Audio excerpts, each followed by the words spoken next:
নমস্কার, আমি ডক্টর বৈশালী রয়।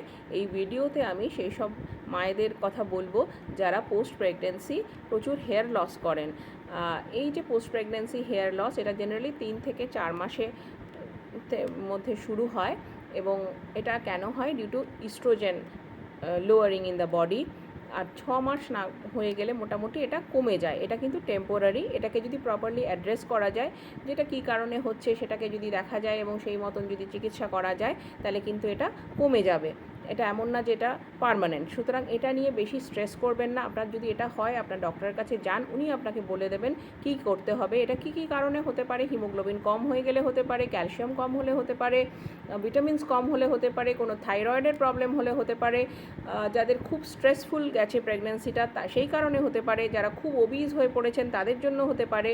হ্যাঁ, আর এই সময় সুষম খাদ্য খাবেন, বাইরের খাবার অ্যাভয়েড করবেন, তৈলাক্ত খাবার, প্রসেসড ফুড এগুলো অ্যাভয়েড করবেন। সুষম খাদ্য যাতে প্রচুর পরিমাণে ফ্রেশ শাকসবজি আছে এবং properly carbohydrate, protein and fat balance রয়েছে, সেই রকম খাদ্য খেতে হবে। ন্যাচারাল খাবার খেলে বেশি ভালো হয়, মানে ওই আগেই যেটা বললাম, প্রসেসড ফুড খাবেন না। এবং এই সময় ঘন ঘন শ্যাম্পু চেঞ্জ করবেন না। আর তার সাথে সাথে আমরা হেয়ার স্টাইলিং করার জন্য মাঝে মাঝেই হেয়ারে হিট অ্যাপ্লাই করি। সেটা করলে কিন্তু এই সময় চুল আরও বেশি পড়বে। Thank you.